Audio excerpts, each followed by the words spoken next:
Recap Rush Hour for Wednesday. It's June 25th. I'm David Kaplan. It's brought to you by our great partners at the Chicagoland and Northwest Indiana Chevy dealers. They are the official truck partners of the Chicago Bears. Baseball, Cubbies and Cardinals. Game 3 of their 4-game series. It'll be Eric Fetty for the Cards. It'll be Matthew Boyd for the Cubs, who are trying to reverse a nasty stretch that they're in. They lost 2 of 3 to Seattle at Wrigley over the weekend that saw the Mariners hit like 500 home runs. And they've lost the first 2 of this series against the St. Louis Cardinals. Last night, a really bad loss, a really tough day for Pete Crow-Armstrong, who forgot how many outs there were standing in center field when he caught a fly ball near the wall. That saw Mason Wynn tag up from second and come all the way in to score. And when you lose by 1, 8-7, that's a big problem. PCA was also batting with the tying run standing at third in the person of Kyle Tucker with 1 out, and he decided on his own to bunt and bunted it right back to the pitcher. Tucker was unable to score. PCA was out at first, and that was the last really good threat that the Cubs had. First pitch tonight, 6:40. I'll have the recap when that game goes final. Also, the Cubs, according to USA Today's national baseball writer, Bob Nightingale. He says they've had trade talks with the Pirates regarding starter Mitch Keller and reliever David Bednar. Keller struggling record-wise this year at 1-10, but his peripherals look pretty decent on his pitching. He was an all-star in 2023. White Sox and Diamondbacks this afternoon to close out that series at Rate Field in Chicago. There was a standing ovation and a message of support for Ketel Marte after he broke down in tears on Tuesday evening when a fan of the White Sox was hassling him and heckling him over his late mother who died in an auto accident in 2017. That fan was banned from the stadium. He's now been banned in all 30 major league stadiums indefinitely by MLB. And come back to CHSN tonight when they'll be airing some special NBA draft coverage beginning at 8 p.m.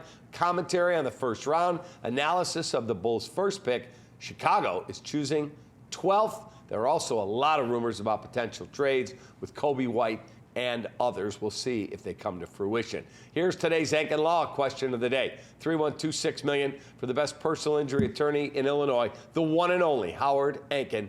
Find him at AnkinLaw.com. What is your feeling on the Cubs' long-term outlook after their recent struggles with their pitching staff and especially the struggles in their rotation? Don't forget, they get Shota Imanaga back on Thursday afternoon in the series finale. Best response? Post it right here. You'll get a gift card to Lou Malnati's. LouMalnati's.com for a location near you and try that limited time offering of a Buffalo chicken pizza. Congrats to Duncan Keith, Blackhawks star defenseman, a 3 Stanley Cup champs, was a first ballot inductee into the NHL Hall of Fame.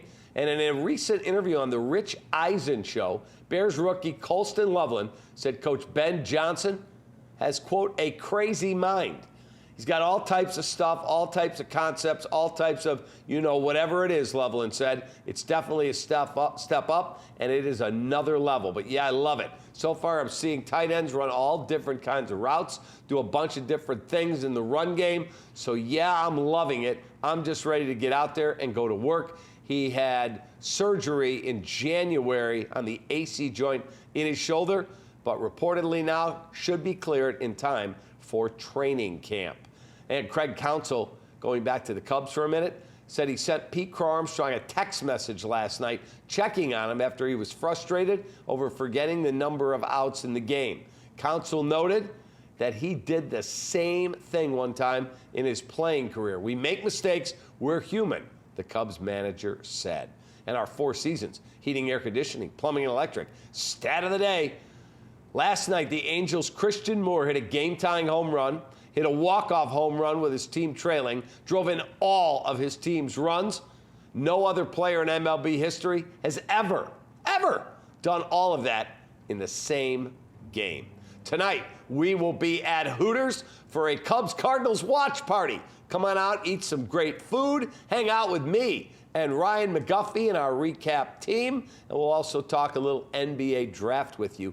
And don't forget, we are your home for the NASCAR street race, the only street race on the NASCAR circuit this year. We have an interview coming up with Joey Logano that'll be here on the channel, and Guff on the Lunch Hour with Guff Joe. Very popular. He is going to be giving away more tickets that will not only give you the race, but they'll give you the Zach Brown Band show as well. That's part of all of the weekend festivities downtown. Have a great rest of your day. Don't forget, baseball recaps right here on the channel. We're your home for Cubs and White Sox recaps, Bulls, Bears, the whole deal. And anything breaks in the NBA draft, we will have a special podcast with Joe Cowley for you dropping tomorrow. Have a great rest of your night. See you at Hooters. O'Hare on Higgins. Take that.